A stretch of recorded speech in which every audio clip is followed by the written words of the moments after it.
ሰላማት ሰላማት ሰላም ሰላም ሰላም ሰላም ሙኒር السلام السلامات أبو قايلة أبو قايلة نقدم بل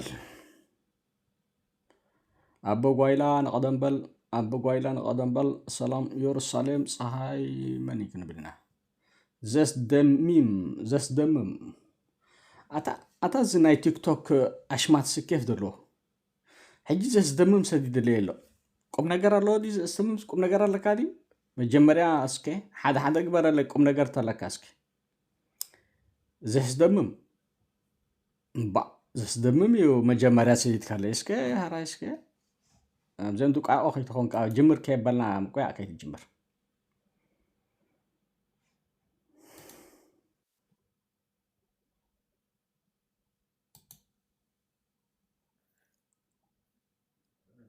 الو السلام كبرات حوات تاب اسكن كبر وينه؟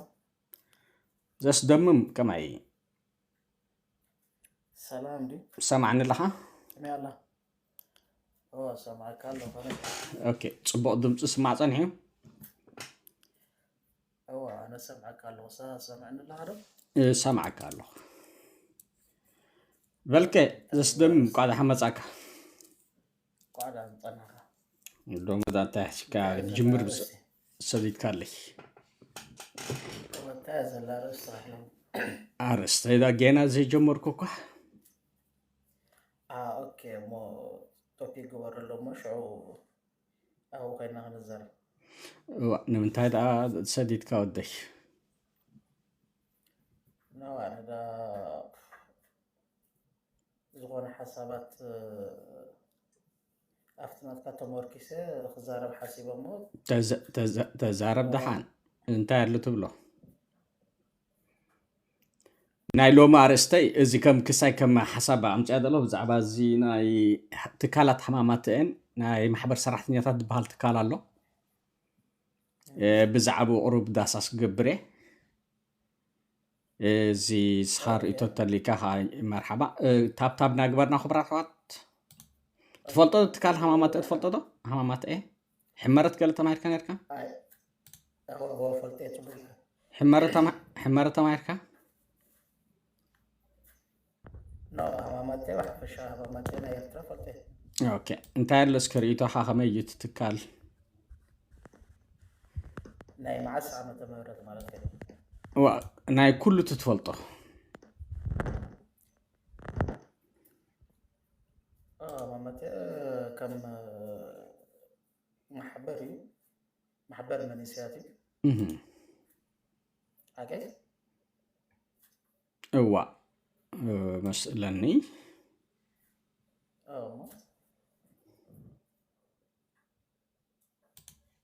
اوا أقرأ محبر من نسيات جليزري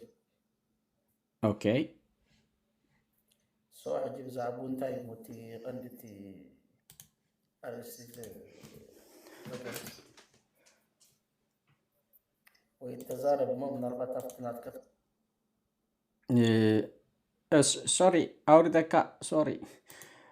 زولة تاي قدم كليزي زولة تاي اشتي كله 95 زولة تاي تري ولهم دو 94 دك جزاوتنا تعم كله كرنيزي 94 دعريت كدنا نرنا خبراتات دعريت كدنا له زنبرنا جزء 94 تلالي ولهم دو زاولة تايقله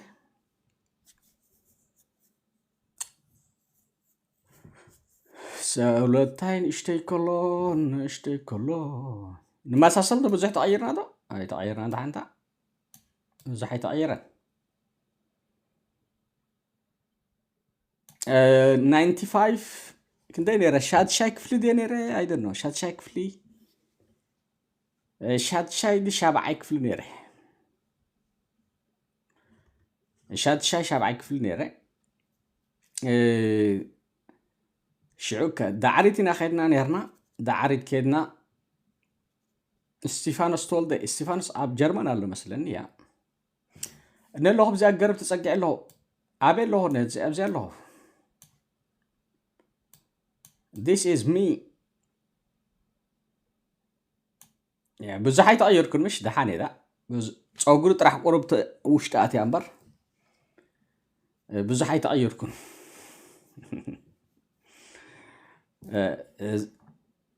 ጨዋግ ዘውልታይ በጣም ነይረ እዚያ ጎልፎ ፎቶ ማዕቲ ነይረ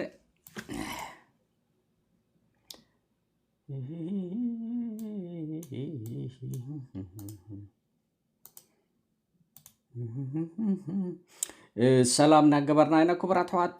አቤል ዘና ዘውልታይ በለታ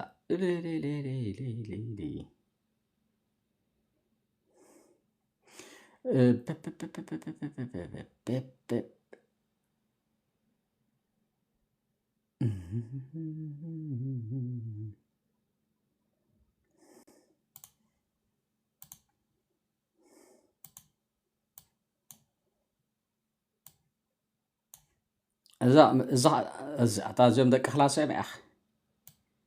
نافعنا مكو دق خلاصنا زاولتاي مسما مهارتو زاولتاي مسما مهارتو إذا خاب فرنساي كل تشين عسرت سلستن عسرت أربعتن أبرمينيا ديزي أبرمينيا رولم زاولتاي كج تسعنا أربعتن إنك تشين عسرت أربعتن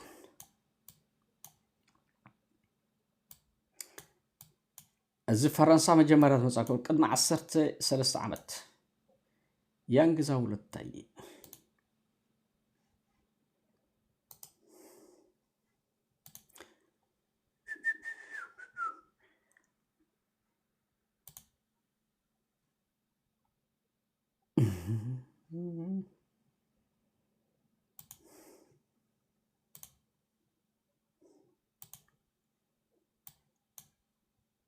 نايت مرتي زاولتاي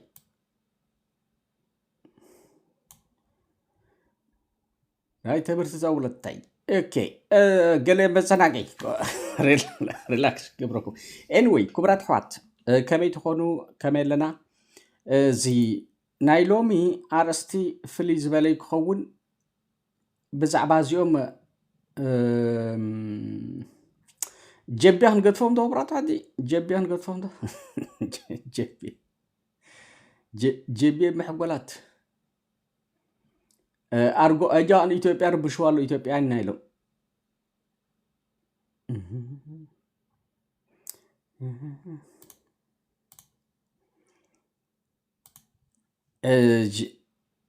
جبي لهم دو جبي زاولتاي لو كي كايرا أرجو بايبل لوجيك أخبراتات እዚኦም ሃማማትኦም ክብራታት ሃማማት ትነበርኩም ማን ኣለዎም ክብራታት እዚኦም ሃማማት ክብራታት ትሪኦም ኣለዎም እዚኦም ሃማማት ትሪኦም ኣለዎም ክብራታት እዚኦም ሃማማት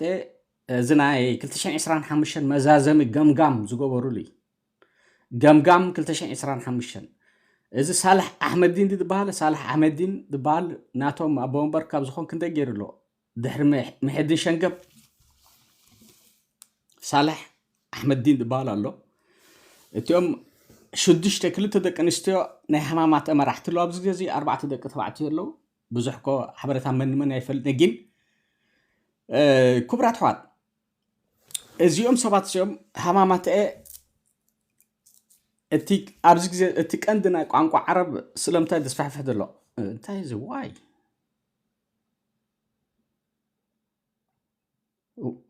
زوم تايم كل زي سايد قبرو لي تقرب من له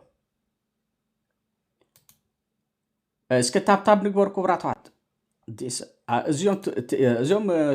كسايكو هم قال لي كن قدفو لهم زوم ولا حنت قم نغير يبلو كمان انتاي مزيوم كسايك اسك تاب نقبر كبراتات كوبي لينك اسك نقبر زوم تيك توك اكستريملي كسايكونم سنسيتيف كوين له بتعمل سنسيتيف كوينو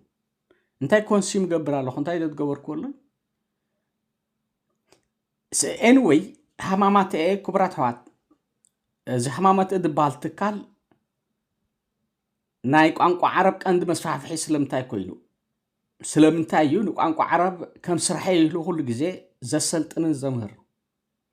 ስለምንታይ እንታይ ስለ ዝኾነ እዩ ኣብ ሙሉእ ኤርትራ ንቋንቋ ዓረብ ከም ቋንቋ ዘሰልጥን ትካል ሕጂ እውን ኣብዚ ግዜ ብዕቱ ብሰርሓል ዘሎ እቲ ሕማማት እዩ እዚ ምናልባት እቲ ምስጢር ትፈልጦ ዶ ክብራት ሕዋት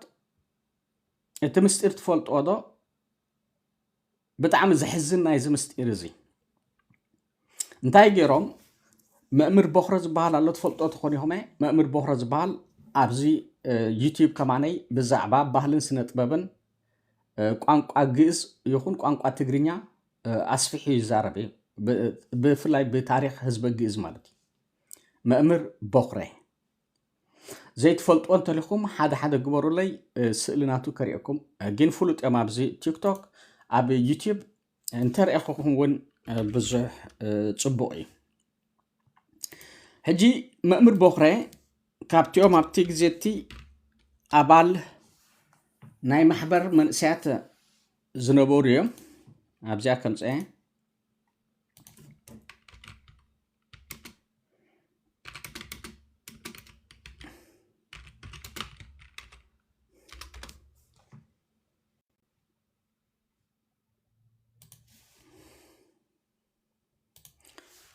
እዚኦም መእምር በኽረ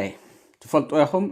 ፕሊስ ሳብስክራይብ ዘይገበርኩም እንተለኹም ሳብስክራይብ ግበሩ ዩቲዩብ ቻነል ናቱ ብጣዕሚ መሃሪ ትሕዝቶ ዘለዎ እዩ ብቋንቋ ግእዝ ትግደሱ ብታሪክ ህዝቢ ግእዝ ትግደሱ ኩላትኩም ግድን ክትፈልጡ ክሰምዕዎን ክትከታተልዎን ዘለኩም ሓደ ዩቲዩብ ቻነል ተልዩ ናይ መእምር በኽረ ዩቲዩብ ቻነል እዩ መእምር በኽረን ብፆቱን ኣብ ጀርመን ተምሃሮ ነይሮም ቀደም ኣብ ኤሮጳ ብዙሓት ኤርትራውያን ትግርኛ ነይሮም ብብዝሒ ኣብ ኤሮጳ ክርስቲያን እውን ክንብል ብፍላይ እትወዲ ኸበሳ ኣብ ኤሮጳ ኣሜሪካን ብብዝሒ ድመሃር ነይሮም እቲ ሙስሊም ሕብረተሰብ መብዛሕትኡ ኣብ በዓል ሚድል ኢስት ነይሩ ኣብ በዓል ግብፂ ካይሮ ተምሃራይ ነይሩ ሕጂ ክልተ ጨናፍር ነይርዎ ናይ ማሕበር መንእሰያት እቲ ሓደ ብናይ ሚድል ኢስትኒ ብናይ ካይሮ ግብፅን ዝምሕደር ማሕበር መንእሰያት ምስ ሻዕብያ ዝሰርሑ ኣካላት ነይሮም ናይ ሻዕብያ እንኮላይ ናይ ሱዳን ማለት እዩ እቲ ካልኣይ ጨንፈር ድማኒ ኣብ ኤሮጳን ኣብ ኣሜሪካን ዝነበሩ ማሕበር ተምሃሮ ክልተ ነይሩ ንተደናጋፂ ናይ ህዝባዊ ግንባር ሓርነት ኤርትራ ከዓ ነይሩ ናይ ጀብሃ እውን ተመሳሳሊ ማሕበር ነይርዎም እዩ ናይ ጀብሃ ከዓኒ ተመሳሳሊ ማሕበር ነይርዎም ሕጂ ኣብ 1987 ጉባኤ ክግበር ተባሂሉ ኣብቲ ግዜቲ ህዝባዊ ግንባር ጉባኤ ትገብር ነይራ ስለዚ ካብ ናይቲ ማሕበር ተምሃሮ ዝነበሩ ማሕበር መንእሰያት ከምኡ ድማኒ ናይ ደቂ ኣንስትዮ ማሕበር ጉባኤታት ትግበር ነይሩ 87 ሕጂ ካብ ኤሮጳ ወከልቲ ተላኢኾም ሜዳኣትዮም ካብ ሚድል ኢስት ካብ ኣፍሪቃ ካብ በዓል ግብፂ ይኹን ካብ ሱዳን እውን ተላኢኾም ናበይኣቱ ናብ ሜዳ ሳሒል ይኸዱ ማለት እዩ ምድልዋት ነይሩ ሕጂ ካብ ደገ ተላኢኾም ካብ ኤሮጳ ተላኢኾም ዝመፁ ብፍላይ ከም በዓል መእምር በኽረ ግዜቲ ተምሃራይ ኣብ ዩኒቨርሲቲ ኣብዚ ኤሮጳ ኣብ ጀርመን እዩ ነይሩ መንእሰይ እዩ ሕጂ ቅድሚ ጉባኤ ምእታው ዲስከሽን ነይሩ ይብል ማለት እዩ መእምር በኽረ ቅድሚ እቲ ጉባኤ ምእታዎም ዲስከሽን እንታይ ክግበር ይኽእል እንታይ ዓይነት ዛዕባታት እንታይ ዓይነት እማሜታት ክገብር ይኽእል እንታይ ዓይነት ውጥናትን መደባትን ንዝብል ሓሳብ ቅድመ ጉባኤ ምእታው ሓፈሻዊ ዲስከሽን ነይሩ ሕጂ ኣብቲ ዲስከሽን ክልተ ጉጅለ ተፈጢሮም እንታ ሓደ ቋንቋ ዓረብ ጥራሕ ዝዛረቡ ቶታሊ ማለት እዩ ምክንያቱ ካብ ግብፂ እዮም መፅኦም ወይ ካብ ሱዳን እዮም መፅኦም ወይ ካብ ሚድል ኢስት ዝመፁ እዮም እቲ ሓደ ከዓኒ ቋንቋ ዓረብ ምንም ኣፍልጦ ዘይብሉ ኣብ ኤሮጳ ይኹን ኣብ ኣሜሪካ ዝመሃር ኣብ ኤርትራ ከዓ ቋንቋ ትግርኛ ጥራሕ ዝፈልጥ ኣካል ማለት እዩ ሕጂ ኣብዚኣ ዝተውዕሉ ማለት እዩ ሕጂ ምስ ኢሳያስ ነቲ ጉዳይ ሓሳብና ሓሳብ ይዘራረቡ ነይሮም ማሕበር መንእሰያት ተምሃሮን ዝብል እዩ ትቅድም ነይሩ ሓማማት ድሓር ይመፅኡ ማሕበር መንእሰያትን ተምሃሮን ኤርትራ ዝብል ማሕበር መንእሰያት ተምሃሮ ኤርትራ ዝብል ቃላት ኣብኡ ኣብ ምዝራብ ነይሩ ሕጂ እንታይ ይኹን ንተምሃሮ ጥራሕ ዝውክል ድዩ ወይስ ንኩሉ መንእሰያት ዝውክል ኣብዚ ናይ ክርክር ቃላት ጌርና ይብል መእምር በኹራ ማለት እዩ ምክንያቱ እንተ ደኣኒ ማሕበር መንእሰያት ኢልካ ንኩሉ መንእሰይ ከጠቃልል እዩ ሓፈሻዊ ክኸውን እዩ ማለት እዩ ተምሃሮ እንተኢልካ የናይ ተምሃሮይ ክውክል ድሓር ማሕበር መንእሰያት እንተኢልካ እውን ክሳብ ክንደይ ዕድመ ክኸውን ማሕበር ተምሃሮ እንተኢልካ እውን ንባዕሉ ካብ ክንደይ ክፍሊ ክጅምር ንጹር ኣይኮነን ንኣብነት ሕጂ ማሕበር ተምሃሮ እንተኢልካዮም ካብ ቀዳማይ ክፍሊ ከጠቃልል እዩ ክሳብ ዩኒቨርሲቲ ዝመሃሩ ብምልኦም ኣብዚ ማሕበር ናይ ተምሃሮ ክእቶ እዩ ማለት እዩ ስለዚ ገዚፍ ዝኾነ ማሕበር ኩሉ እዩ ማሕበር መንእሰያት እንተኢልካ ግን ናይ ዕድመ ገደብ ኣለዎ ክብራትዋት መንእሰይ እንተኢልካ ናይ መንእሰይ ገደብ ኣለዎ ስለዚ ክልተ ተዋቃዒ ነገራት እዩ ማለት እዩ ስለዚ ናይ ማሕበር መንእሰያት ደንበሎ ምክንያቱ መንእሰይ ዝበሃል ካብ 18 ዓመት ክሳብ 35 ዓመት ምናልባት ክሳብ 40 ዓመት ከተፀጉዑ ትኽእል ኢኻ እዚ ከማን ብጣዕሚ ስስዒ ስለ ዘሎ እምበር መንእሰይ ዝበሃል ሲ ካብ 35 ዓመት እንተሓሊፉ መንእሰይ ክትብሎ ኣሸጋሪ እዩ 40 ዓመት ኣቲኻ ዚ 40 ትፈልጦ ኣቲ ከምዚኣ ጠቕሲ 40 ዓመት ዝኣተወ መንእሰይ ዚ 40 እዩ ስለዚ ካብ 10 እቲ ሓቀኛ መንእሰይ ዝበሃል ኣፍራይ ዝበሃል ሓይሊ ዘለዎ ክገብር ዝኽእል ክገብር እየ ባህላይ መንእሰይ ካብ 18 ክሳብ 35 ዓመት ዘሎ እዩ ንሱ ከማን 35 ዓመት ከማን ኣብ ሓዳር ናብራ እንተኣትዩስ ኦሮማይ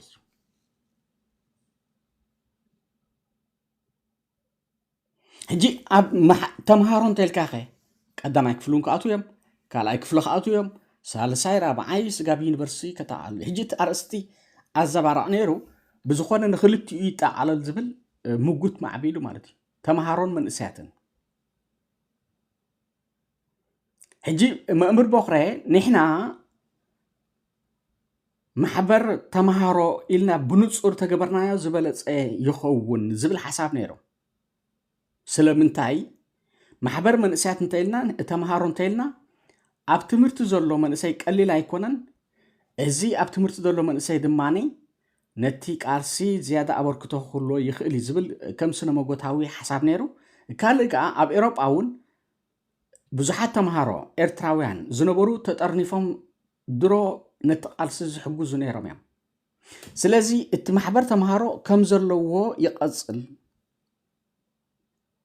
እንተ ደኣ መንእሰያት ኢልና ግን ኣብ ትምህርቲ ዓለም ዘየለዉ መንእሰያት እውን ብሓፈሻ ከጠቃልል እዩ ነናይ መንእሰይ ናይና ክንጥርነፍ ኣበይና ክንረኽቦም ኣብ ገድሊ ዝኣተወ ግን ኣብ ገድሊ እቶ ዝብል እዩ ኤኒወይ እቲ ታሪክ ከይንወሓልኩም ኢሳያስ በዚ ጉዳይ እዚ ኣይተሓጎሰን ማለት እዩ ስለምንታይ ዘይተሓጎሰ እንተ ተምሃሮ ተባሂሉ ኳሊቲ ኩሉ እዩ ናይ ኢሳያስ ነብሰ ምትሓት እዩ ክሳይ ማለት እዩ ኣብ ምሁራን መዓር ክንደይ ፅልኢ ከም ዝነበሮ ዘርአየ ዘገሃደ ጉዳይ እዩ ዝብሎም መእምር በኹረ ታብታብ እናገበርና ክቡራትዋት ኣብ ልዕሊ ምሁራን መዓር ክንደይ ፅልኢ ከም ዘለዎ ኣብ ልዕሊ ምሁራን ክንደይ ንዕቀት ከም ዘለዎ ንምሁራን ኤርትራውያን እውን ዘጥፍአ ውዲት እዩ ይብሎ እዚ መእምር በኹረ ስለዚ እንታይ ገይሩ ነቲ ናይ ማሕበር ተምሃሮ ዝብል ጥርናፈ ኢሳያስ ቶታሊ ኣይደልዮን እንታይ ደኣ ደልዩ በቃ ነቲ ማሕበር ደቂ ሓረስቶትን ገለን ሓዊስካ ናይ ኩሉ ዓይነት ሚልካ ሓዊስካ ንጹር ዘይኮነ ገደብ ዘይብሉ ንዕኡ ዝሓቆፈ ሕውስዋስ ማሕበር ትምስርቶ ስለዚ እንዳእተበሎ ይኸውን እንዳእተበሎ እታ ኮይኑ ኳሊቲ ከዓኒ ይጎድል ከም ዝፍለጥ ኣብ ዓለም ብዙሕ ዓይነት ማሕበራት ኣሎ እዩ ናይ ማሕበር መንእሰያት ኣሎ ማሕበር ተምሃሮ ኣሎ ተምሃሮ ግን ብፍሉይ ከዓ ኢሳያስ ስለምንታይ የስግኦ ተምሃሮ እንተዳ ተጠርኒፎም ተምሃራይ ንቑሕ እዩ ብፍላይ ሃይ ስኩል እናበፅሐ ምስ ከደ ኣብ ዩኒቨርሲቲ ኣተወ ማሕበር ተጠርኒፉ ተሃልዩ ፖለቲካዊ ምልዓላት ክፈጠር ክእል እዩ ክብራተዋት ስለዚ ኢሳያስ ብዛዕባ እዚ ጉዳይ እዚ ቁሱን ኣይኮነ ምክንያቱ ንባዕሉ ተምሃራይ ከሎ ፖለቲካ ምንቅስቃስ ስለ ጀመረ ማለት እዩ ስለዚ እቲ ተምሃራይ በይኑ ክጥርነፍ ኢሳያስ ድሌት ኣይነበሮን እንታይ ገይሩ ሽዑ ነቲኦም እዚ ጉዳይ እዚ ማሕበር እዚ ከም ዘለዎ ናይ ተምሃሮ ተባሂሉ ይኺድ ሓፈሻዊ ኣይንግበሮ ተባሂሎም ኢሳያስ ከዓ ነቲኦም ካብ ኤሮጳ ዝመፁ ኣይተድልዩኒኹም ከማ ንስኹም ኢልዎም ንዓይ ዘድልዩኒ ዘጣቕዑ መንስያት እዮም ኢሉ ዘጣቕዑ መንስያት ካብ ሚድል ኢስቲ ካብ ሱዳን ካብ ካይሮ ግብፂ ኣሓኺብዎ ማለት እዩ ነቲ ጉባኤን በኣርና 1987 ካብዚ ዝተኣኻኸቡ ንኢሳያስ ከገልግሉ ዝኽእሉ ማለት እዩ ወላ ሓንቲ ፖለቲካዊ ኣፍልጦ ዘይብሎም ብስም መንእሰያት ተምሃሮን ዝተኣከቡ እካብ ናይ እኩብ ናይ ህዝቢ ጥራሕ ብከሎ ናይ መንእሰያት ጥራሕ ኮይኑ ማለት እዩ ንጹር ዘይኮነ ንኢሳያስ ከገልግሎ ዝኽእል ማለት እዩ በዚ መሰረት እቲ ኣብ ኤሮጳ ዝነበረ ማሕበር ሙሉእ ተዳኺሉ ኣብ ኣሜሪካን ኣብ ኤሮጳን ዝነበረ ምሁራን ኤርትራውያን ሙሉእ ደስኪሎም ማለት እዩ ቅድሚኡ ከዓኒ ኣብ ኣሜሪካ ማሕበር ነይሩ ናይ ተምሃሮ መንእሰያት ኤርትራውያን ንሱ እውን ንኢሳያስ ስምብራት ስለ ዝነበሮ ንሱ ምስ ናይ መንካዕ ገለ ዝዛመድ ንሱ ሎሚ ኣይብሎን ቅድሚ ሕጂ እውን ስምባደ ስለ ዝነበሮ ኢሳያስ ካብ መጀመርያ እዚኣ ተምሃሮ ትብል ንኢሳያስ ብጣዕሚ እያ ተፍርሖ ክብራተዋት ተምሃሮ ትብል ቃል ትምህርቲ ትብል ቃል ምሁራን ትብል ቃል ንኢሳያስ ነዚ ጡስጡስ ብጣዕሚ ካብ ተፍርሖ ጉዳይ እያ ስለዚ እዚኣ ማሕበር መንእሰያትን ተምሃሮን ኣብኡ ከሎ እንዳእተወበሎ ገይሩ እትዩ ቋንቋ ዓረብ ጥራሕ ዝዛረቡ ምንም ቋንቋ ትግርኛ ፍልጦ ዘይብሎም ዓረብ ጥራሕ በቃ ካብ ሚድል ኢስቲ ካብ በዓል ግብፂ ካብ በዓል ሱዳን ዝተኣኻኸቡ ነቲ ሕማማት ፅፍፅፍ ኣቢሉ ናይ ኢሳያስ ትካል ገይሩ ሰሪሕዋ ማለት እዩ እዚ 1987 እዩ ስለዚ ኢሳያስ ፐርፌክትሊ ንትካል ሕማማት ኣብ ትሕቲ ቁፅፅሩ የእትይዋ ኢሳያስ ኣፈወርቂ ዝቋፃፃራ ትካል ኮይና ከም በዓል ማሕየድን ሸንገብ ሓደ ኣብቲ ግዜቲ ከም መራሒ ኮይኑ ናይቲ ትካል ዝተመረፀ ቋንቋ ትግርኛ እውን እንዶ ዘይነበሮ ዳርጋ ክበሃል ከኣል እዩ መራሒ ናይቲ ትካል ኮይኑ ብዙሓት ድማኒ ናይ ሕማማት ቀዳሞት ሓለፍቲ ዝነበሩ ኩሎም ቋንቋ ዓረብ ተዛረብቲ ጥራሕ እዮም 91 ናፅነት መፅዩ 91 ትቀዚ ክለብ ናይ መንእሰያት ዝበሃል ኣብ ሙሉእ ኤርትራ ተኸፊቱ ናይ ካራተ ትምህርቲ ዘሰልጥን ናይ ድራማታት ናይ ሙዚቃ ናይ ገለ ኮይኑ ቁሩብ ሓፈተት ብል ጀሚሩ ግን እቲ ቀንዲ ከም ዕላማ ዝሓዞ ከም ሞያ ዝሓዞ ተልዩ ቋንቋ ዓረብ መስልጣን እዩ ክሳብ ሕጂ ከዓ እዚኣ ጉዳይ እዚኣ ትኸይዳላ እምበኣር ኮነ ተባሂሉ ብኢሳያስ ዝተዋደደ ናይ ኢሳያስ መሳርሒ ትካል ናይ ቋንቋ ዓረብ መሰልጠኒ ማእከል ዘለዎ ኣዕራቢና ዳርጋ ናይ ዓረባዊ ፅልዋ ደሎም ዓረባዊ ተሓሳስባ ደሎም ዓረብ ናሽናሊስት ክንብሎም ንኽእል ከም በዓል ማሕየድን ሸንገብ ሕጂ እውን ሳልሕ ኣሕመድዲን ዝበሃል ዝመርሕዎ ትካል እዩ ኣቦ ወንበር ናይ ሕማማት ማሕየድን ሸንገብ ዓሊ ዓብዲ እውን ነይሩ ዝሓቀይ ዓሊ ዓብዲ እውን ነይሩ እንተተጋጌ ሕጂ እውን ሳልሕ እዩ ዘሎ ሕማማት እቲ ዝደኸመ ትካል እዩ ሕመረት ዝበሃል ኣሎ ኣብ ሕመረት ምእታው ብዙሓት ኣብዚ ሶሻል ሚድያት ፖለቲከኛታት ኮይኖም ዝቐርቡ ብዙሓት ኤርትራውያን ኣብ ናይ ሕማማት ኣብ ንጡፋት ዝነበሩ ኣብ ስነ ጥበብ ንጡፋት ዝነበሩ ትርኢ ኣብ ፖለቲካ እውን ንጡፋት ዝነበሩ ትርኢ ኣብቲ ሕማማት ዝሰልጠኑ ኣለዉ ብዙ ሳይ ዝገብሩ ግን ፖለቲካ ናቶም ተሪኻዮም ብምሎም እቶም ብሕማማት ዝሓለፉ ካብ ናይ ህግደፍ ዝፍለ ፖለቲካ በፍጹም ኣይጥርን ኣነ ኣጋጣሚ ዕድለኛ ኮይነ ኣብ ሕማማት ደገ ጥራሕ ነይረ ብደገ ሃይ ስኩል ከለኹ ወላ ሓንቲ ኣብኡ ንጥፍ ኣይነበርኩን ሓፈሻ ፍልጠት ግን ኦርጋናይዝ ኣብ ዝግበረሉ ግዜ ሓፈሻ ፍልጠት ዝሳተፍ ነይረ ኣብ ዝኾነ ንጥፈታት ናይ ሕማማት ግን ከም ኣባል ኮይነ ተሳቲፈ ኣይፈልጥኒ ተምሃሮ ከለና 50 ሳንቲም ነራ ዝክሯት ኮይንኩም 50 ሳንቲም ዳገለ ወርሓዊ ነዋፅ ነርና ግዴታ ናይ ሕማማት ንሳ ከዓ ካብ ትሕመንያ ማለት እዩ ሕጂ ኣብ ሙሉእ ኤርትራ ስለምንታይ ቋንቋ ዓረብ ብመገዲ ሕማማት ስልጠና ይወሃብ ሕጂ ብዚ ሰዓት እዚ እውን ስለምንታይ እዩ ሕማማት بسم أب تكالات منجس دسرحون قال أنت بهيلو قام عرب بسفح يسفح فحلو سلام انتاي سلازي حمامات بمسارات إيساياس نتمن إساي إرتراوي كابتي كوننت نخفاليو نفسه إلو ببوليتيكا زتدرادري بوليتيكاو نقحات زلوو بوليتيكاو بسلد دلوو نهاجرون صباح كمرح زخل من إساي نخفر زي كونس انتاي داني حمامات ناي لموسات بزعبا هاجر منم حالي زي بلوم ناي كتفتي ناي قوايلان سعسعيتن من إسايات مسلت أني إيو أب حمامات إذا عبيو درفت سم رأيهم كبرات وعد مس حمامات إدو سرحو زنبورو سنة باباوين رأيهم بزعبا هزبي إرترا دقدس تريهم لهم ولا حد يلن بزعبا هزبي إرترا زحليوي بزعبا إرترا دحسب تريلهم ولا حد يلن أبز دقن ريوم علينا أب حمامات إيز سلطانو ويمس حمامات إدو سرحو زنبورو بزحات سنة باباوين زبلو درفتي عمت مصات انتاي قبرو بقى كونسرت يدالو قوايلا يخدو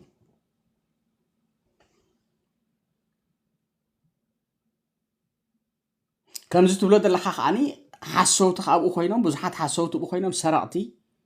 قرب ناي جبانا دوزدو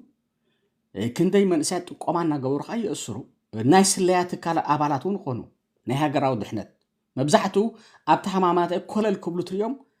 ناي هاجراو دحنت سرحتنياتات ناي سليات صطا قال أبالات كوينون تروحون بفلايتهم بحمرات أبيلهم زحلفوا مالتي كم زناتي دي تعزبتكم كبرات مات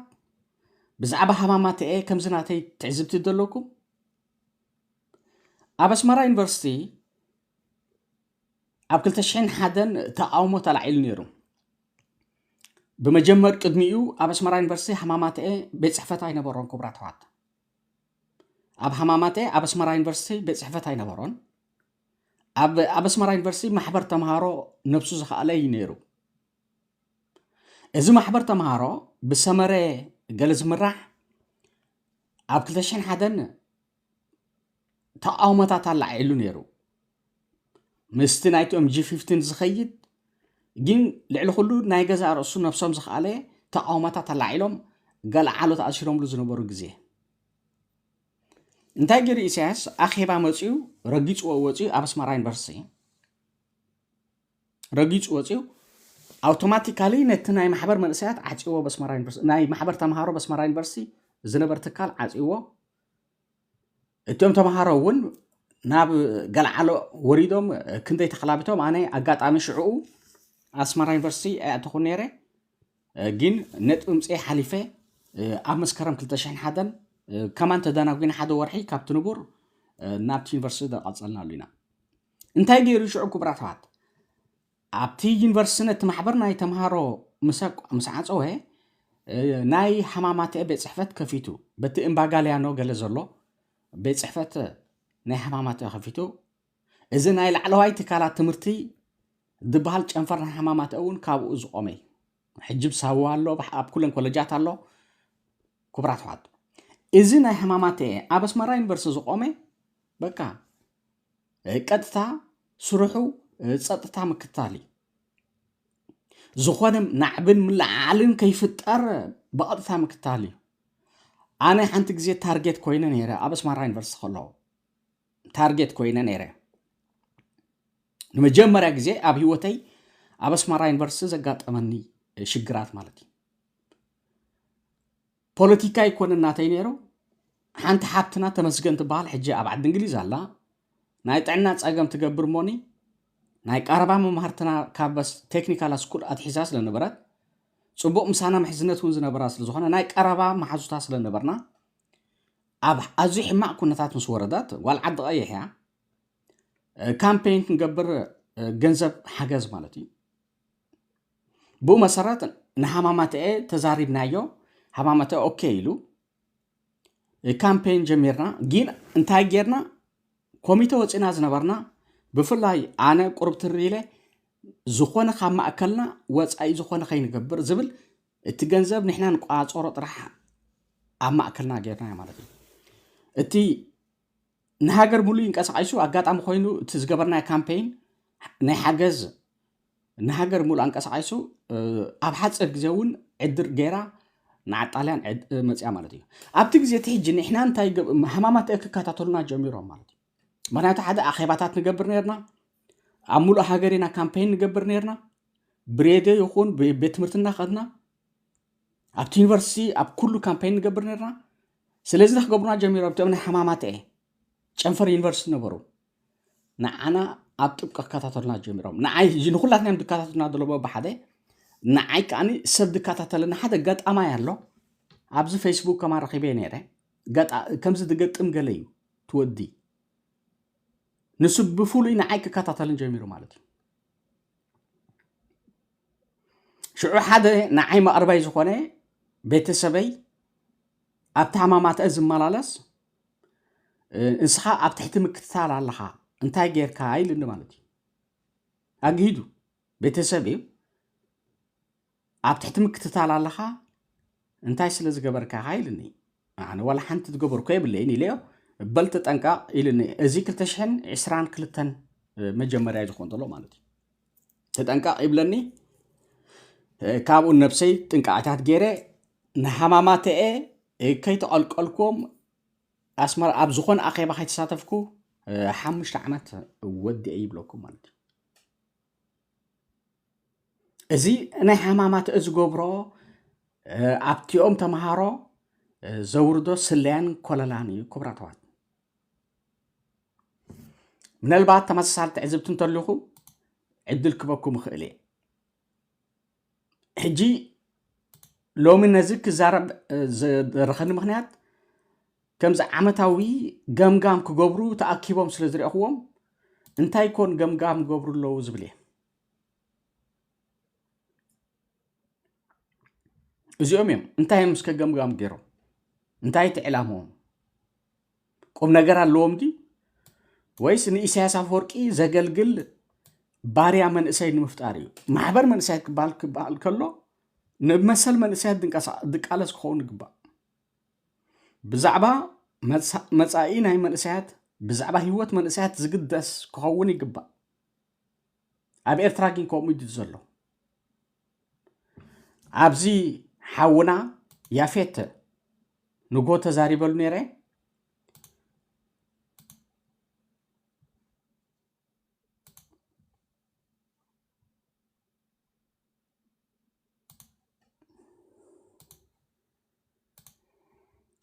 ንኣብነት ሓውና ያፌት እዚ ብተመልከተለይ ኣብ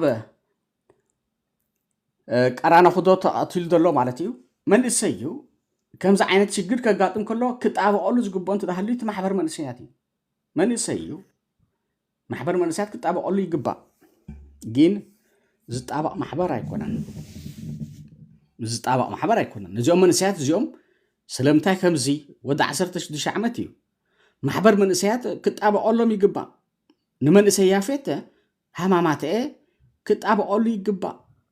እቲ ግቡእ ከመይ እዩ እንተደይ ኮይና እንታይ ንምንታይ ዳ መቆይሙሎ መን ይውሕስነቶም መን ይከላኸለሎም ንመንእሰያት ብተመልከተለይ ሰራዊት ናይ ኤርትራ ደቆትሎም ኮይኑስ መን ክጣበቀሎም ክብራተዋ መን ይዝከላኸለሎም እንተ ደኣኒ ሓማድአ ማሕበር ደቂ ኣንስትዮ ንደቂ ኣንስትዮ ዘይጣበቕቲ ኮይኑ ሓማማትአ ተባሂሉ ድማ ብፍሉይ ንኩሎም መንእሰያት ብሓፈሻ ብፍላይ ትሕቲ 18 ዘለዉ ዘይጣበቕቲ ዳ ኮይኑ መን እዩ እሳይ ዝገብረሎም እዚኦም ታይም ሳይድ ግብሩ ገርመኒ እስከ ታብታብ ንግበር ክብራት ሓት ታብታብ ንግበር እስከ من يتطابق لهم السلام سديد كاصني كاسكت سدد كم بحدش انت بعد هذا حاورتك ولا نه من يتطابق لهم اسكو كوبي لينك نغبر كبراتات من يتطابق لهم حمامات ايتبايلو ወይ حماده ተባሂሉ حماده ንደቅ ኣንስትዮ ዘይጣበቁ ኮይኑ حمامات ተባሂሉ ንተማሃሮን ንመንእሰያትን ዘይጣበቅታ ኮይኑ እንታይ እዩ ኣስዕሉ ክብራታት ኣነ ካብኦም ተስፋ ስለዝገበርኩ ወይ ክጣበቁ ስለዝኽእሉ ኢለ ኣይኮንኩን ዝዛረብ ዘለኹ ዕላምኦም ንህግደፍ ንኢሳያስ ዘገልግል ትካል ከም ምዃኑ ኣቀዲመ ኣቀሚጠ ኢሳያስ ዝቋፃፀሮ ትካል ናይ ኢሳያስ ባረዩ ናይ ኢሳያስ ሓለውት ዘውዲ ከም ዝኾኑ ነጊረ ሓማደ እውን ልክዕዩ ናይ ማሕበር ደቂ ኣንስትዮ ኤርትራ እውን ቅድም ኣብ ሳሒል ከለዋ ደቂ ኣንስትዮ ንመሰላተን ክጣበቃ ንማዕርነት ደቂ ኣንስትዮ ዝብል ፅቡቅ ሓሳብ ነይሩ እዩ ኣብ ሳሒል ከሎ ደቂ ኣንስትዮ ዝሓሸ ናይ ንቕሓትን ናይ ፖለቲካ ተሳትፎን ዝብል ምንቅስቃስ ፍጠር ነይሩ ንደቂ ኣንስትዮ ኤርትራ ከዓኒ ኣብ ቃልሲ ንክሳተፋ ዓብይ ጎስጓስ ዝገብራ ዝነበራ ሓማደ እየን ናፅነት ኤርትራ ምስ መፀት ግን ናይ ሓማደ ጉዳይ ወላ ሓንቲ ኣደ በዓል ቤታ ክልተ ሰለስተ ደቂ ወሊድ ምስ ወለደት ወታደር ዝኸውን በይና ለፊዓ ክትዕቢ ከላ እንታይ እስካሕሰቦ መሰል ናይ ጓል ኣንስተይቲ ኣሎ ዶ ምናልባት ሓንቲ እታ ቁሩብ ሰሪሖማ ትበሃል ሓማድ እዚኣ ሓማደ ናይዚ ምክንሻብ ደቂ ኣንስትዮ ደው ምባል ጥራሕ ሓንቲ ካልእ ግን ደቂ ኣንስትዮ ኤርትራ ብጣዕሚ መሰላተን ባይታ ዘቢጡ ይርከብ ማዕረ ዝኾነ እውን የለን እቲ ኣጓል ትግርኛ ኣገልግሎት ክትከይድ ተገዲዳ ካላ እቲ ካል ብፍላይ እቲ ሙስሊም ግን ኣብ ገዛኣ ኮፍ ኢላ ትሕልፎ ዘላ ማዕረያት ሃገር ትግባእ ኣጓል ትግርኛ ናይ ትፈርየሉ ዕድሚኣ ኣብ ኣገልግሎትን ኣብ ካልእን ግዳይ ዓመፅ ኮይና ክንደይ ደቂ ኣንስትዮ ኤርትራውያን ግዳይ ዓመፅ ኮይነን ዝሞታ ኣለዋ ኣብ ሳዋ መስኮዳ ኣብ ሳዋ ይኸዳ ኣብኡ ተዓሚፀን ዝሞታ ክንደይ ኣለዋ ክንደይ ድዕመፃ ኣለዋ ክንደይ ፆታ ዓመፅ ዘጋጥመን ኣሎ ንሰን ክሓልፈልና ትምህርቲ ክንምሃር ኣብ ሓደ ደረጃ ክንበፅሕ ኢለን ኸዳ ናይ ትራውማ ኤክስፖ ዝኾና ናይ ለውጥ ዲገለ ዝብል ሕማማት ግዳያት ክኾና ብዙሓት ደቂ ኣንስትዮ ሓማደ ይጣበቃለን ኣይጣበቀን ክፈርያሉ ክዘምዳሉ ዝግባእ ግዜ ይሓድፍቶም መንእሰያት ኣገልግሎት ኣለው ብፍላይ እቶም ክርስቲያን ማለት እዩ ብፍላይ እቲ ክርስቲያን ኤርትራዊ ጉድ ረኺብዎ ዘሎ ብኤርትራ ንፈልጦ ክብራት ተዋት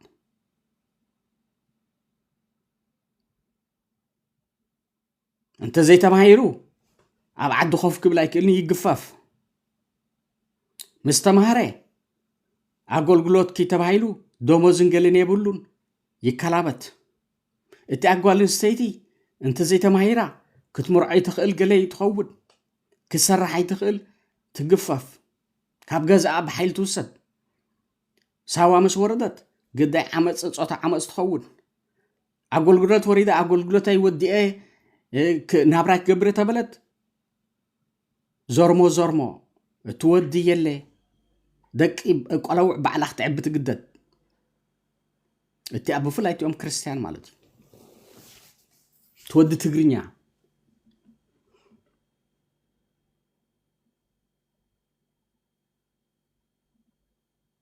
ናይ ሓማደ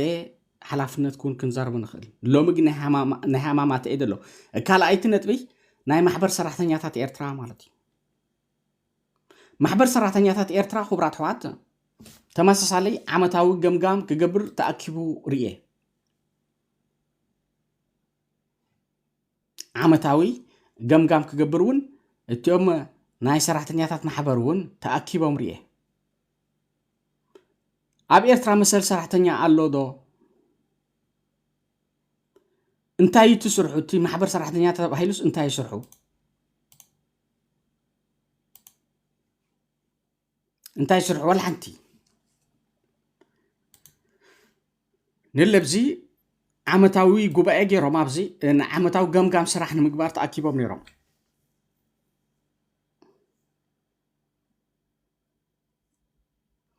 ناي عمتاو قام نقبار شدوش سبات تأكيبهم زي محبر سرحتنيا تاتي National Confederation of Eritrean Workers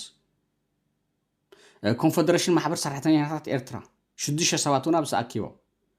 حانت قوال السيت تركبهم كبرات حوات أب إرترا سرحتنيا مسألة اللودو سرحتنيا اسم مسألة اللودو إزيوم محبر سرحتنيا تأكيبهم انتاي يوم اسكي انتاي يوم كقبرو نمتاي يوم تأكيبهم دولو انتاي تعلامهم كم زفلت محبر سرحتنيا تات ناي إرترا السروتو ندحريت أتمالسنا كم بعل ولد أولد ماريام زبقوس وي بفولي كأم محبر ولد أولد ماريام زبقوس محبري أبش أنت عتميتين حمساتات أب كايرو مسكده براديو غوس أبز قبرولو زنبرة جزية سرحتنياتات محبر مسرتهم نمسالاتهم كتابعو ولد ماريام غوس جيرو سالانا ولد ألد ماريام غوس كاني محبر سرحتنياتات تمسرتو ولد ألد ماريام أزيو بتحسسبو برأيو كله أبجزيو كابتيوم أزيوم زنو حوينيرو محبر سرحتنياتات مبزحتو مسزناي ماركسيست سوشاليزم أتحساس باست أساسري نيرو ناي تساقاماو تحساس باي أبر بعتات كأني حيال زخوني ناي بوليتيكاو من قصقاس كفتر تخايلو عب شحن شعتميتن 57 شحن شعتميتن 58 أبس مرة استقبري سفح سلماو سلفي محبر سرحتنياتات ناي إرترا أبتكزيتي نخكايد كابتوم كاندي زودبن زنك أساسا استساتفن محبري نحركة نمسرات أب حركة نطفات كونون زنا محبر سرحتنياتات إرترا كابتوم عبقد زقبري ناتسنت كوينو إن أب جزي قدلي محبر سرحتنياتات دبال بلك عين برن محبر حرستوت زبل كم محبر شاكالو زبل يديرو محبر شاكالو زبل سيامن يروي جينت محبر شاكالو كله نتتقدلاي زوكليو ناي زي ناي كومونيستاوي ناي ما أو أتحسسبا بروليتاريان زبل ناي ماركسيستاو تحسسبا سلزخوني محبر شاكالو بروليتاريانس ماركس نوعوميو إذا قالسناتكم يو قالسناي وصعتي زبل نيتنا اندستريال زخوني أوروبان أمريكان بعل السوفيت حبرت نوعوم زملكت نيرن إحنا حرصوتنا نيرنا ناي قالس حرصاي تقبر نيرو شاكالو أبي إرترا بزحات هاي نبورون anyway جين إنت محبر قصيليو محبر شاكالو كم محبر كوينو أب جبهة نيرو أب شعبياون قصيلو خبرات وعد دحرنا صنات كابتم قلتي فمستعمو محبر تدالي حدا إز محبر سرحتنياتاتي أبتو مجمرة أوروب دحان دخونا من قصاصر انت نبره بزعبا مسل سرحتنياتات بحقتا سرحتنياتات زبل نقرات قروب انت تبقاقسي أقول قلوت شنجات من 9 كاب دقواج جين دحار بزعبا مسل سرحتنياتات دخوني لن كم نفلطو أبي إرترا سليفري بارنتي زلو أقول قلوت دوموز يبلكا مسل يبلكا كم باريا كم سليفيخا تجوكنكا مسل زي بلكا تقلقل سلازم محبر سرحتنياتات انتا يزرحو ولا حنتي فابريكاتات أبعاد سرحتنياتات قروب يسرحون كيبال نسون ون مسل يبلو من تكالات فابريكاتات ون يلوان قرات أبناي من قصة سرحتنيات تخيلها أقول قلوتيو قدو ديو مسل دبالون يبلكان أزاين محبر سرحتنياتات انتا يتسرح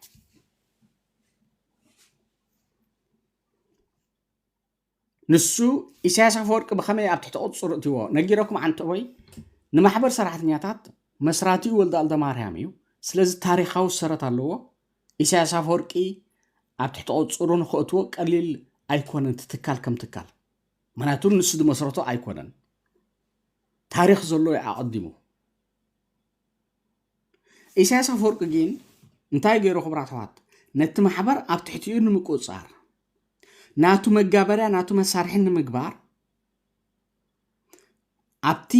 ማሕበር ሰራሕተኛታት ናይ ህግደፍ ጨንፈር ከፊቱ መጀመርያ ስለዚ ኣብ ውሽጢ እቲ ማሕበር ሰራሕተኛታት ማሕበር ናይ ህግደፍ ጨንፈር ልክዕ ከምቲ ናይ ትካላት ትምህርቲ ዶ ናይ ገለ ዝበሃል ኣብ ናይ ማሕበር ሰራሕተኛታት እውን ጨንፈር ህግደፍ ከፊቱ ካድራት እውን ዝሰልጠኑ ሓደ ካብቲኦም ካብ ናይ ማሕበር ሰራሕተኛታት ናይ ሕጊ ምሁር ዝነበረ ጠበቃ ናይ ሰራሕተኛ ገለ ዝሰርሕ እሞ ኣብ 2008 ካድር ምሳይ ዝተምሃረ ሕጂ ኣብ ዓዲ እንግሊዝ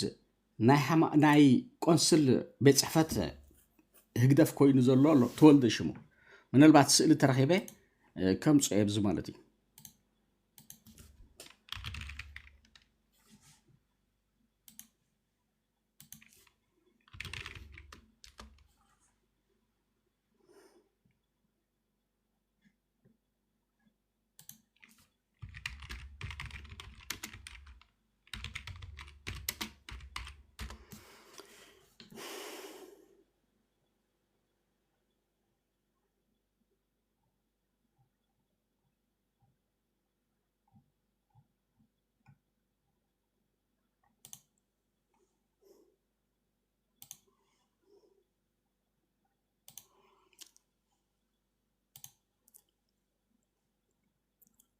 እዚ ትፈልጥዎ ትኾኑ ክቡራት ኣሕዋት ምናልባት ትከታተሉ ተለኹም ሪኢኹምዎ ትፈልጥዎ ሰብ እዚ እቲ ሓደ ኣይፈልጦን እኔ እዚ ግን ተወልደ ግን ይፈልጦ እየ ምናልባት ሪኢኹምዎ እንተለኹም ኣብ ዓዲ እንግሊዝ ኣሎ ኣብዚ ኤሮጳ በዓል ኣብዚ ኤሮጳ እናመፀ እውን ሰሚናራት ህብ እዩ ተወልደ ዝበሃል ሽሙ ኣቦዎ ከማን ሁሉ እዩ ሪኢኹም ኣጋጢምኩም ፈልጡ ክቡራት ኣሕዋት ምናልባት ነዚ ሰብ ዝሪኢኹምዎ ዶ ናይ ሕማም ኣብ ናይ ህግደፍ ኣብዚ ግዜ ሰብ ዓዲ እንግሊዝ ዘሎ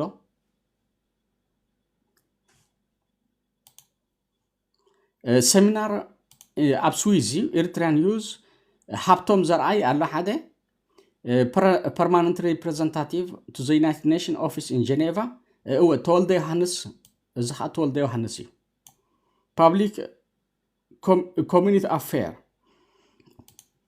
እዚ ናይ ህግደፍ ናይ ዚኦም መንእሰያት ኣብ ጀኔቫ ዝገበረሉ ዝነበሩ እዩ ሕጂ ኮንትዕ ከመይ ከም ዘሎ ስለዚ እስከ ትፈልጥዎ እንተለኹም ሪኢኹምዎ እንተለኹም ክቡራት ኣሕዋት እዚ ቲክቶክ ከም ገለ ሪፖርት እናገበሩ ተሸጊሮም ናቁ ትፈልጥዎ ዶ ነዚ ሃብቶም ተወልደ ዮሃንስ ኣብ ዓዲ እንግሊዝ ዘሎ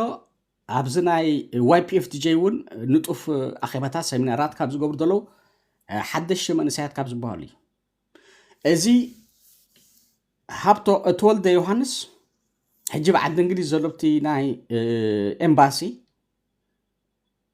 ኣብ 2008 ካድር ብሓንሳብ ተማሂርና ነርና ንሱ ካብ ናይ ማሕበር ሰራሕተኛታት ካብኡ ተወኪሉ መፅኡ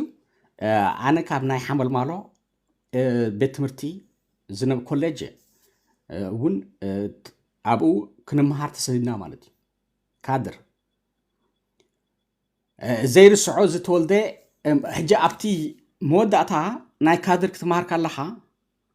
መፅናዕታዊ ፅሑፍ ኣዳሉ ትበሃል ኢኻ ብጉጅለታት ተማቒልካ ሓንቲ ጉጅለ 37 ዳገላ ትኸውን ሽዑ ናይቲ ትምሃሮ ዝነበርካ መወዳእታ ከምዚ ናይ ኩላትካ ኮይንካ ሓንቲ መፅናዕታዊ ፅሑፍ ትቐርብ ኢኻ ውድድር እውን ይግበር እዩ ዝበለፀ መፅናዕታዊ ፅሑፍ ዘቕረበ ተባሂሉ ውድድር ይኣቱ እዩ ማለት እዩ ፕሬዘንት ከዓ ትገብሮ ኢኻ ንዑ ነቲ ሰነድ ነቲ ፅሑፍ ሽዑ ንበዓል ተወልደ ደብ ቅድሜና ወፅኦም ኣይደነው ኣነ ካልኣይ ዝከረኒ ካልኣይ እቲ ኣናትና ጉጅለ ነበረት ካልኣይቲ ወፅያ ማለት እዩ ኣብቲ ውድድር ዝነበረ ብናቕፋ ስለዚ እዚ ናይ ሕጊ ለዊ ተማሂሩ በስመራ ዩኒቨርሲቲ ሕጂ ኣብ ናይ ሓማማት ኣሎ እስከ ተወልደ ምናልባት እዚ ተበፂሕካ ኣብ ናዕፋ ብሓሳብ ነርና ማሕበር ሰራሕተኛታት ኢኻ ነርካ ሽዑ ብዛዕባ ናይ ሰራሕተኛታት መሰል እውን ብዙሕ ይሓትት ነይሩ ብዙሕ ትዛረብ ነርካ ወይ ይዛረብ ነይሩ ሕጂ ኦፍ ኮርስ ኣብ ህግደፍ ካድር ኮይኑስ እሙን ኮይኑ ዋላ ሽዑ እውን ብጣዕሚ ናብ ህግደፍ ዝቐረበ ክሳይ ነይርዎ እዩ እቲ ማሕበር ሰራሕተኛታት እውን ፖለቲካዊ ውድብ እንትኾነ እንታይ ይመስል ዝብል ሓሳብ ይቐርብ ነይሩ እዩ ግን ኤንወይ እሙን ኮይኑ እንህሊ ኣገልጊሉ ኣብዚ ኣብ ደገ ሰይዶሞ ከዓኒ ካብዚኦም ሓደሽ መንእሰያት ዝበሃሉ ናይ ኤምባሳት ሰራሕተኛታት ኮይን ደሎ ኢና ህግደፍ ብዛዕባ መሰል ሰራሕተኛታት እንታይ ጌርካ ትወልደ ናይ ሕጊ ምሁር ኢኻ በስመራ ዩኒቨርሲቲ ናይ ጠበቃ ናይ ሕጊ ኣማኻሪ ካብቲ ናይ ማሕበር ሰራሕተኛታት እንታይ ጌርካ ወይስ ከምቲ ኢሳያስ ዝገበሮ ነቲ ሕማማት ነቲ ናይ ማሕበር ሰራሕተኛታት ኣብ ትሕቲኡ ንምእታው እንታይ ገይሩ መፅሓፍ ጽሒፉ ኢሳያስ ናይ ክንደይ ዝኽሪ ገለ ተባሂሉ መምስራት ማሕበር ሰራሕተኛታት ኤርትራ ዝብል ኢሳያስ ሓንቲ ከምዚ መጽናዕታዊ ጽሑፍ ከምዚ መጽሓፍ ዓይነት ኢሳያስ ሙሉእ ብሽሙ ዝጽሕፎ መጽሓፍ ዳርጋ ክሳብ ሕጂ የለን ግን ብዙሓት ጽሑፋት የውፅእ እዩ ንሱ ዝሓልፎ ማለት እዩ ብዛዕባ ብታሪኽን ኣመሰራርታን ምንቅስቃስን ሰራሕተኛታት ኤርትራ ትብል ሓንቲ ጽሑፍ ትውፅእ ነይሩ ዳርጋ መጽሓፍ ዓይነት እያ ሽዑ ንሱ ነቲ ማሕበር ናይ ሰራሕተኛታት ኣብ ትሕቲ ቁፅር ንምእታው ዝገበሮ እዩ ኣብዚ 2000 ገለኒ ይዝከረኒ ካብ 2000 ክሳብ 2010 ዝነበረ ግዜ ስለዚ ኢሳያስ ነቲ ማሕበር ሰራሕተኛታት እውን ኣብ ትሕቲ ቁፅር እትይዎ ስለዚ ሰለስተ ትካላት ኣለዋ እምበር ሎሚ ተዛረብ ኩለን ሃገራዊ ማሕበር መንእሰያትን ተምሃሮን ኤርትራ ኢሳያስ ካብ 1987 ናት ሒዙ ኣብ ትሕቲ ቁፅሩ ናይ ሃማደኤ ብተመሳሳሊ ኢሳያስ ኣብ 87 ናት ትሕቲ ቁፅሩ ነዚ ማሕበር ሰራሕተኛታት ከዓኒ ካብ ድሕሪ ናጽነት ኣትሒዙ ከዓኒ ኣብ ትሕቲ ቁፅሩ እዩ ሰራሕተኛታት ተቆጻጽርካ ደቂ ኣንስትዮ ዝቋፀሩካ ማሕበር መስሪትካ ናይ ማሕበር ተምሃሮን መንእሰያትን ዝብል ትካል ዝቋፀረካ ትካል ጌርካ ኢሳያስ አፈወርቂ ብቐሊሉ ነቲ ጉዳይ ኣብ ትሕቲ ቁፅሩ ይገብረሎ ማለት እዩ ኣብ ሙሉእ ኤርትራ ጨናፍር ናይ ማሕበር መንእሰያት ኣሎ ክለባት ኣሎ ዳርጋ መንእሰይ ብኡ ዘይትኸይድ ያላን ኣብ ነፍሲ ወከፍ ቤት ትምህርቲ ከዓ ጨንፈራት ኣለዎ ጣልቃ ይኣቱ እዩ እቲ ሕማማት እየ ናይ ደቂ ኣንስትዮ እውን ኣብ ነፍሲ ወከፍ ቤት ትምህርቲ ይኸይድ ኣብ ነፍሲ ወከፍ ዓዲ ጥርናፍ ኣሎ ጉጅሌታት ኣለዎ ሰራሕተኛታት ቀጥን ዝርከብን ትካላት ከዓኒ ተጠርነፉ ዶ ገለና በለን እቲ ሰራሕተኛ እውን የሳቂ እቲ ካሊእ እቲ ወታደር ዓስኪሩ እዚ ጅብቲ ሲቪላዊ ህይወት ዝነብር ኤርትራዊ እቲ ኣብ ሲቪል ዝነብር ኤርትራዊ በዝናይ ሕማማት እየ ብናይ ደቂ ኣንስትዮን ብማሕበር ሰራሕተኛታት ገይሩ ከምዚ ገይሩ ጨፍሊቆ ይንብረሎ እዚ ኢሳያስ ዓማፂ ንሕና እምበር ክንፈልጦ ዘለና ማለት እዩ ፅባሕ እውን ማለት እዩ እዚአን ትካላት እዚአን ሓደ ካብ ፖለቲካ ነፃ ክኾና ክኽእል ኣለዎን ኣብዚ ኤሮጳ ማሕበር ሰራሕተኛታት ኣሎ እቲ ዝሓየለ እዩ ኣብዚ ፈረንሳ ማሕበር ሰራሕተኛታት ማለት እቲ ዝሓየለ ትካል እዩ ንኣሳት ሓደ ዓመት ሙሉእ ዝኸውን ዳርጋ 8 ወርሒ ወይ 10 ወርሒ ዝኣክል ከይዕረፉ ሰላማዊ ሰልፊ ገይሮም ሰላማዊ ሰልፊ ክትብሎ እምበር ኩናት እዩ ኣብዚ ፈረንሳ ብጫ ማልያ ብምግባር ዥሌ ዦን ይበሃሉ መገድታት ይዓፁ እዚአን ናይ ባቡራት ይዓፁ ኤርፖርት ይዓፁ ናይ ከተማ ኣገልግሎት ይዓፁ እዚ ሃይወያት ብምሉእ ይዓፅዎ ነዚኣ ፈረንሳ ፓራላይዝ ገይሮማ ማለት እዩ ንዓመት ሙሉእ ስለምንታይ ናይ ጡረታ ግዜ እዚ መንግስቲ ፈረንሳ ከንውሖ ደልዩ ምክንያቱ ንሕና ጡረታ ቀልጢፍኩም ተውፅእ ኣለኹም ዕድመት ፈረንሳ ከዓኒ ነዊሕ ዝኸውን ዘሎ ቀልጢፉ ጡረታ ተወፂት ሃገር ክትከፍሎ ይትኽእልና ስለዚ ዕድመ ናይ ጡረታ ናብ 65 66 ነደይቦ ተባሂሉ ንበዓል ጀርመን ካልኦት ኳ ገይሮን እየን እኮ ፈረንሳውያን ኣይነደይቦን ኢና ኢሎም 62 63 እዩ ዘሎ ንክልተ ዓመት ዲ 3 ዓመት ንክውስኽ እቲ ቃልሲ እቶም ሰራሕተኛታት ከዓ ኣይንውስኽን ኢና ሕሰቡ ክብራትዋት ናይ ጡረታሲ ኣይንውስኽን ኢና ነቲ መንግስቲ ብምሉእ ፓራላይዝ ገይሮሞ ሓደ ሰራሕተኛ ኣነ ሰላማዊ ሰልፊ ክገብር እየ ሎሚ እንተይልካ ተኸይድ መሰልካ እዩ ድኽልክለካ የለን ኣብቲኣ ተሰርሓላ ትካል ኣብ ነፍሲ ወከፍ ተሰርሓላ ኣብ ኤሮጳ ኩሉ ከምኡ እዩ ማሕበር ናይ ሰራሕተኛታት ኣሎ ሲንዲካት ዝበሃል ኣሎ ወከልቲ ናይቲ ማሕበር ኣለዉ ተጣበቕቲ ኣለዉ ዝኾነ ሽግር ተጋጢምካ ምስኦም ቀጥታ ኮንታክት ትገብር መሰልካ ሕሉ እዩ ፖለቲካዊ መሰልካ ሕሉ እዩ ናይ ምቅዋም መሰልካ حلو ኣብ ዝኾነ ትካል ዝኾነ ዓይነት በደል ከይፍፀመልካ ቀጥታ ዝከታተለልካ ኣካል ኣሎ ተጣባቕትሉ ኣለዉ ሰራሕተኛ ዝበሃል መሰል ሰራሕተኛ እዚ እዩ መሰል ናይ ሓደ ሰራሕተኛ ኣዝዩ ሕሉ ኣብ ኤርትራ ግን እንታይ ኣሎ እስከ ሰራሕተኛ ዝበሃል ባርነት እዩ ዘሎ ስለዚ እዚ 2026 ንሕና እውን እዚ ጉዳያት እዚ ክንሪኦ ዘለና ኣብዚ ደገ እውን ተመሳሳሊ አንፎርቹኔትሊ ማሕበር ትምስርት ኮማው ቤት ማሕበር ኢልካ ትምስርት ናይ ስርቅን ናይ ገለን ኮይኑ ፀናሕካ ቤተክርስትያን ትምስርት ናይ ስርቂ ኸውን ኩሉ ነገራት ማሕበር ደቂ ኣንስትዮ ትብል ብዙሕ ካየለን ከምኡ ናይ ስርቂ ወላ እዚኦም ህግደፍ ኣብ ዝደገ ዘለዉ ተሰሪቕና ገንዘብ ተዘሚትና ዝብሉ ብዙሓት እዮም ዘለዉ ኣብያተ ቤተክርስትያናት ገንዘብ ስርቂ ትረክብ ገለ ትረክብ ኣውራጃ ኢልካ ትእከብ ስርቂ እዚ ካብቲ ብኤርትራ ዝመፀ ብልሽውና እዩ መብዛሕትኦም ኣብ ማሕበራት ዝነጥፉ ኣብዚ ደገ ኣስዕሎም መብዛሕትኦም ክቡራታት መብዛሕትኦም ኣብ ማሕበራት ዝነጥፉ ናይ ሓማማተ ኣባላት ዝነበሩ ወይ ኣብ ሓማማተ ንጡፋት ዝነበሩ እዮም ወላ ኣብዚ ፖለቲካውን መብዛሕትኦም ኣብ ፖለቲካ ዝነጥፉ ኣብ ሓማማተ ዝነበሩ ወይ ኣብ ሓማደ ዝነበራ ወይ ከዓ ኣብ ህግደፍ ዝነበሩ ሓደ ካብኦም ኣነ ማለት እዩ ኣነ ሕጂ ንጡፍ ኣባል ህግደፍ ኣይነበርኩን ግን ካድር ተማሂረ ነይረ ማለት እዩ ስለዚ ፅልዋ ከም ዘሎ ኣስተውዕሉ ክቡራታት ፅልዋ ከም ዘሎ ኣስተውዕሉ እቲ ንሕና ኣቃውማና ካብ እሞ ነፃ ክንወፃእ ይንኽእልና ብኡኢና ሓሊፍና ክንብል ኣገልግሎት ዘይነበረ የለን ኣብ ሃማማት ዘይተጠርነፈ ይነበረን ኣብ ዝኾነ ናይ ሃማደ ግዴታ ስለነበረ ሃማደ ትጥርነፍ ሰራሕተኛ ናይ መንግስቲ ነርካ ሰራሕተኛ ክትህሉ ኢኻ እዚ ግዴታ ብኤርትራ ህይወትና ግን ንሕና ፖለቲካና ክንፈልጦ ኣለና እቲ ዝነበርና ህይወት ክንፈልጦ ክንክእል ኣለና ናቱ ጥፍኣት ክንፈልጥ ክንክእል ኣለና ኣነ ኣብ ህግደፍ ዝነበርኩ ዝሰማሃር ኩሉ ከም ካድር ኮይነ ኣካይድኡ ተረዲእኒ ጥፍኣት ከም ምዃኑ እቲ ፖለቲካ ተሓሳስባ ናይ ህግደፍ ተረዲእኒ ክቃወም ተዘይክእለ ትርጉም የብሉን ክቡራታት ናይ ህግደፍ ፖለቲካ ናይ ጥፍኣት ፖለቲካ እዩ ዝብል መደምደምታ ዘይበፂሐ ኣነ ምንም ትርጉም የብለይ ከምዚ ሓደ ጥዑም ዝግድ ባህል ኣሎ እንትሪኢኹሞ ኣባል ብርጌድ ሓመዱ ኢሉ ድሓር ኣብ ኣዲስ ኣበባ ከይዱ ነይሩ ምስ ናይ ብርጌድ ሓመዱ ግንባር ገለ ዝበሃል ቱታ ዝብል ነበረ ጥዑም ዝግድ ባህል ኣሎ ንሱ ሕጂ ኣብ ሓማማተ ገለ እዩ ነይሩ ኣብኡ ዓብዩ ኣብ ሳባ እውን ኣብ ፖለቲካ ነጥፍ ነይሩ ባዕሉ ካብ ዝበሎ እዩ ኣተሓሳስቡ ምንም ካብ ህግደፍ ዝፍለ የብሉ ኣነ ንዓይ ክርዳእ ንክእሎ ንህግደፍ ክፀልኦ ትኽእል ኢኻ ንህግደፍ ልዕሊ ማንም ፀልኦት ኮይኖም ከዓ እቶም ኣባላት እዮም ክቡራታት ግን ካብ ህግደፍ ይእለዩ ዶ ኢሳያስ ንትካል ህግደፍ ትፀልኦ ዶ እንተልካ እወ ፀልኦ ብለካ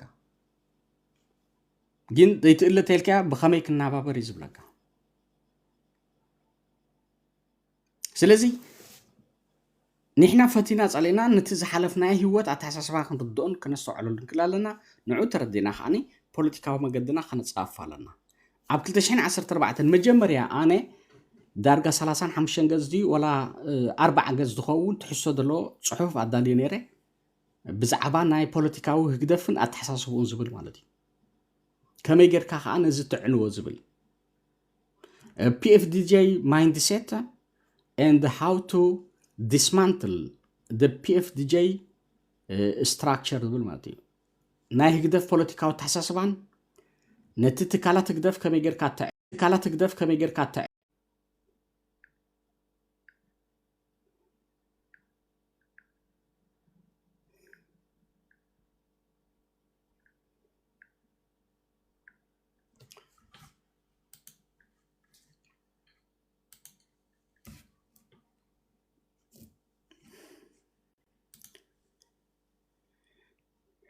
اوكي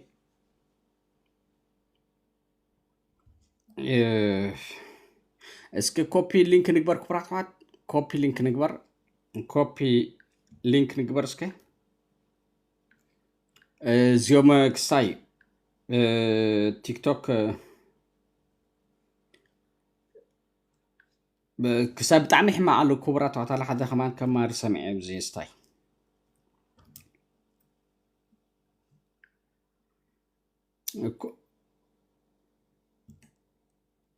انت زوم تيك توك كم قال ساكوينا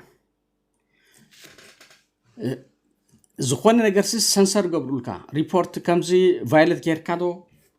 جيركادو بلخا هجي اباي طرح كيكون تريخو جين اباي طرح يكونن حدا فلوت بيلا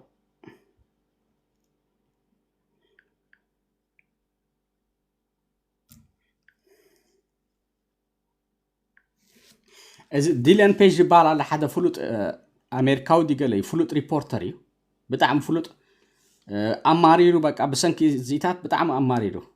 Guys, I am leaving TikTok for a few days. The censorship on this platform is getting out of hand. One of the biggest news stories of the decade just broke, and I can hardly cover it. 5 videos removed in 2 days. And they don't even just remove it. They can now just make the videos ineligible for recommendation. And just look what that does. You guys won't even see it. Bro, sometimes I feel like I am at war with the platform that is supposed to be my ally. To date, they have tried to permanently ban my account for reasons we still don't know. They've dropped my RPM down to the lowest amount possible, 0.01 cents. They routinely, unfairly take down videos, some of which take entire days of research and edits. They don't give me a reason for the removal, just community guidelines. And sometimes they even block me out of the appeals process by just glitching the page. Brother, do you not want me on this app? Every man has his breaking point, and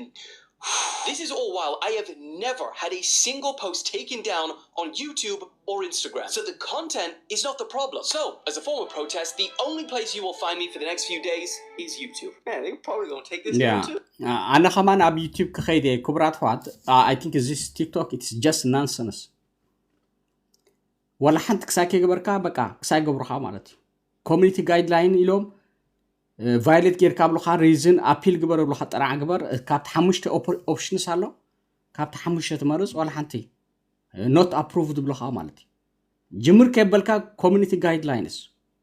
سلازي تيك توك ولا حنت ترقم يبولون كاب حجيني وانا كل مدباتي بتيك توك بيوتيوب كقبره اب يوتيوب حرابت قالكم بليز ابو غور مهنا زي كندي مليون سعبلو زديلان بيج 18 مليون الله خبراتات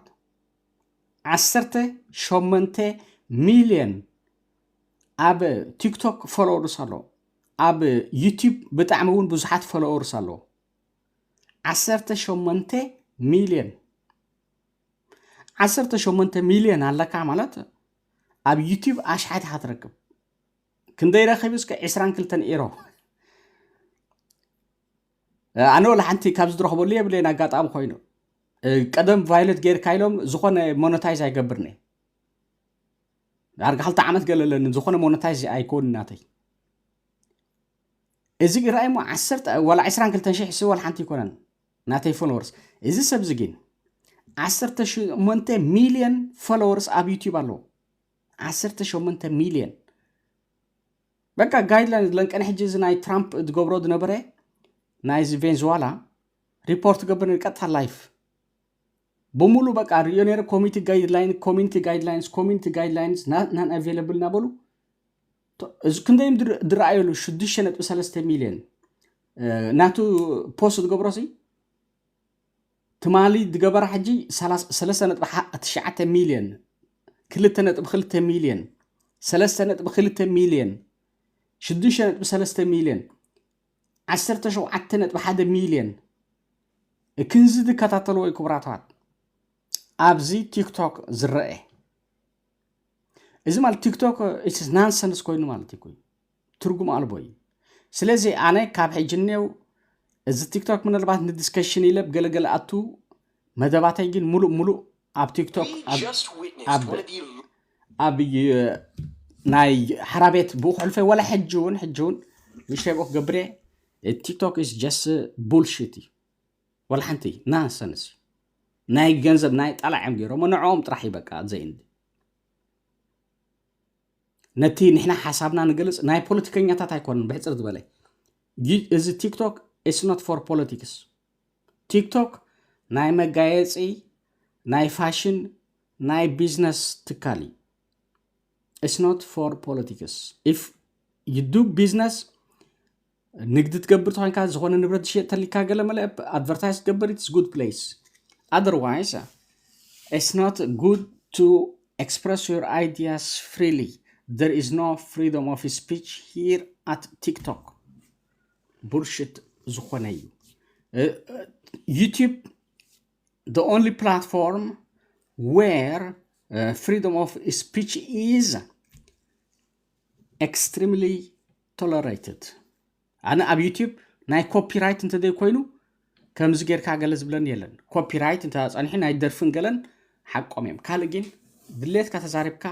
ድሌትካ ስእሊ ለጢፍካ ከምዚ ትብለካ የለን ኣብቲ ዩቲዩብ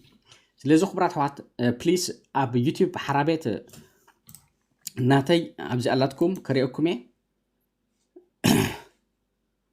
ኣብኡ ፎሎ ግበሩኒ I will just leave ኣብዚ ሓድሽ ዓመት here even it is a waste of time ولا حنتي ترجم يقولون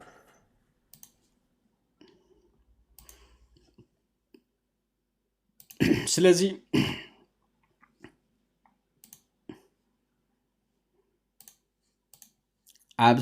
أبز حرابيت أبزير لكم بليز أبو سبسكرايب قبرو كابلو من دحر